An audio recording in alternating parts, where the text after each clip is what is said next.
Arses out of Charm away best the begin Black Ceremony, sorry outside Battle Hill.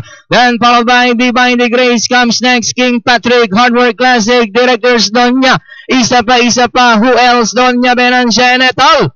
Is the early trailer. We have Charm away, the leader by a lane. Battle Hill is running by Drell second. Racing in third, Black Ceremony, and in fourth, Hardwork Classic, Divine the Grace in paper. And in sixth, Directors Donya, then followed by King Patrick, isa pa, Donya Benancia, who else, and et al. Now we have Battle Hill takes the lead by our Hapalenga. Charm away, sorry outside, Black Ceremony in third. Divine the Grace is racing in fourth. Down on the inside is Hardwork Classic.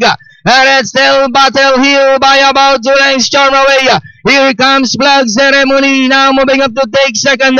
Divine the Grace, Hardwork Classic also moving up, running by the rallies. Directors Donya with Battle Hill still the leader. Black Ceremony. Here comes Hardwork Classic now moving up to take second. Down on the inside is isa pa. Battle Hill, Black Ceremony, isa pa is on the outside. But still Battle Hill, Black Ceremony, Hardwork Classic on the outside. It's now isa pa, Battle Hill, Hardwork Classic, and finally isa pa, close.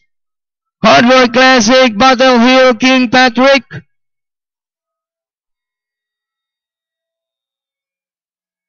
Quarter clockings po ng ating unofficial winner numero 6, isa pa, 13, 25, 26, finishing at 27.5 with a total 131.8.